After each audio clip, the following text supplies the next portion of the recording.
Yo, what's up guys, my name's Hakiii and I'm actually pretty freaking happy with the bottom dollar bounties DLC. Let me know what you think about it so far. In this video, we're going to take a look at all of the biggest changes and new features that came with this update that you might have not known about. There's a lot written in the patch notes, but we're going to go over the most interesting and most important updates to us. Some payout increases for certain game modes include a Super Yacht Life, which is a contact mission, Lamar's Lowriders, Operation Paper Trail, Casino Story missions, Gerald's Last Play contact missions, Madrazo dispatch services, Premium Deluxe repo work, Project Overthrow. Those are the contact missions that have a bonus on them, or I should say a payout increase. Also the open wheel races, which are the F1 cars, and finally taxi work, which are missions in free mode. They don't state how much of an increase there is on them, but they do pay a little bit more now, which is always nice. Clothing stores got a huge addition with this update. There's 150 pieces of clothing and clothing accessories added to male characters and over 200 added to female characters. There's a bunch of new chains and different outfits, a lot of really cool looking glasses and hats and more. I actually made a whole video about it if you want to check out the last one. Definitely worth going to the clothing store after this update. A few businesses sell missions had their timers increased by 50% when you launch them solo. So basically if you launch a bunker sell mission solo, your time is going to be 45 minutes instead of the previous 30 minutes, which is nice. And it's also for all biker businesses as well. Some people are saying it's still not enough just because you have so many different vehicles if you have a lot of stock, and even a 45-minute timer wouldn't be enough to deliver so many vehicles. Let me know what you think about this one. I definitely think it's a good change, but apparently it's still not enough time for some people. This one's a very interesting change. So 2 air vehicles actually got a buff to them, an armor buff, and it includes one amazing vehicle and one horrible vehicle. So the first one is the Sparrow helicopter, already the best helicopter in the game. For some reason Rockstar actually managed to give it more armor, which is amazing because that's basically like the only thing that it lacks. I mean, I'm not complaining, but this is actually crazy that the best helicopter in the game just got an armor buff. So now it takes 2 missiles to fully blow it up. As you can see in this gameplay, it doesn't actually blow up after hitting it with 1 missile, which is super useful, especially because it also has countermeasures, so it's a bit more difficult to blow up Sparrow helicopters now, which is amazing for Sparrow users, and I know a lot of them. It's probably the most convenient vehicle out there, and with this buff I bet even more people are going to use this helicopter now. The second air vehicle that got a buff is an absolutely horrible vehicle that even after this buff is still trash in my opinion. The Bombushka also got a 50% armor buff, but it's still horrible. I mean, the only thing that's good about it is that it's armored, but besides that it's extremely slow, extremely hard to move, and it's one of the worst things to waste your money on in this game in my opinion. There's a reason it was featured in the worst vehicles video I made. Highly recommend getting the Sparrow, especially after this buff, and I still don't recommend getting the Bombushka. Players' snack inventories are fully restocked when launching contact missions and heists from lobbies, so that's really nice. We don't have to go all the way to the grocery store to get snacks one by one. That does save us a bit of time, gotta say. Good news for beginners, as there's no rank requirement for buying any property in GTA Online anymore, meaning you don't have to be a certain level to buy, let's say, a high-end apartment, a penthouse, any business property or anything like that. So if you have the money, you can buy it. And speaking of having the money, you're gonna need to spend a lot of money to get the 2 agents for the new bail office properties in GTA. 750k for each of them, meaning if you get the 2 agents it's gonna be 1.5 million, but they're actually pretty useful. They help you make money, and so if you're gonna use this business long term, I would actually recommend getting these. They mainly do 2 things to help you make money with the bail office. One is they shorten the processing time a lot after catching each bounty. If you have the 2 agents, it's gonna take only 6 minutes for you to actually process it and for you to actually get the money, because after you catch a bounty you don't actually get the payout. You wait until the processing time is up and then you just randomly get the payout wherever you are on the map afterwards. Having the 2 agents, that's gonna speed up that processing time a lot. And the other method is through the safe, which is a semi-passive money making method. Basically you just go up to each of the agents, press right D-pad on them to assign them some bail enforcement work, and then that's gonna take 48 minutes, which is 1 in-game day for them to come back, and that's gonna generate you money inside of the safe in your bail office. And with the bail enforcement work that they do, each agent is gonna generate you $5,000 to $10,000, and so if you have 2 agents, it's gonna generate you between $10,000 and $20,000 every 48 minutes basically that you assign them work. I think that's some pretty good semi-passive money if you ask me. It's not as good as the nightclub for example, but with the nightclub you actually need to spend money or just waste effort actually getting your popularity bar up, you don't have to stress out about filling up any popularity bar. Opening the phone, you're gonna notice a new application in the middle right spot. That's the Vinewood Car Club. Surprise, surprise, it's actually only for GTA Plus members, and so if you press it, you actually get sort of like an interaction menu to pop up. And in that menu, Rockstar has introduced a very convenient new feature that, guess what, is stuck behind a paywall. I personally think this is a little bit too far. It's basically an option to just collect all of your earnings from all of your different businesses that have a safe inside them. So basically, you don't have to go to each one. You could just pull up this interaction menu and just collect them one by one by pressing each one. So that saves a lot of time, but unfortunately, Rockstar just decided to give this only to GTA Plus members. I don't know about that one, because essentially it feels like Rockstar is saying, oh, you're not a GTA Plus member? Okay, we're gonna waste your time, so you have to spend more time going to each business and doing it manually. This should be a standard option for everybody, if you ask me. Not just waste players more time because they didn't pay for a subscription. I think that's absurd. Another change that has to do with the menus, when you call up the mechanic, instead of having a full list of garages, now we have sub-menus for garages like the office garages, which we have 3 of them, or up to 3 garages you can own. You have nightclub garages, which basically you can click on it and then that's another sub-menu, and also 4 arena workshop garages too. It's actually a really good change because the garage menu just seems to be getting longer and longer, and it's actually super long to scroll through anyway. Dispatch work is a brand new form of missions in the game, so if you own any of the police cars, doesn't matter if it's an old one or one of the new ones that just got released, by pressing down on the right stick and then pressing right on the D-pad, you start a dispatch work mission, which gives a set payout of $25,000 and takes only a couple of minutes to complete. And after completing one of these, you get a cooldown of just 5 minutes, and then you could do another one. So it's a pretty decent quick money method. It's not crazy or anything, but it's fun to do. And a little trick for it, you don't actually have to use your police car after starting it up. What a lot of people like to do is just calling in the Sparrow through the interaction menu and doing it that way. As we said earlier, it's a super fast helicopter, so you can reach the location really quick and then lock onto the enemies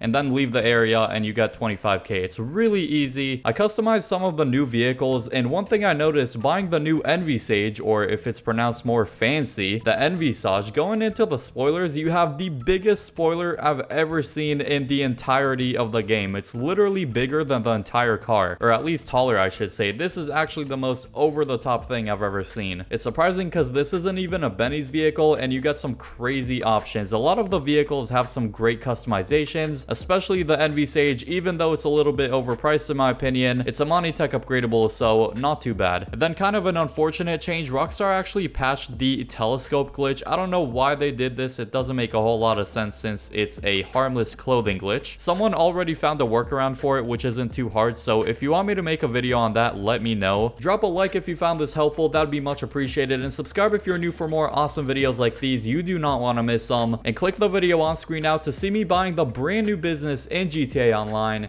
I hope you all enjoy that video, and peace.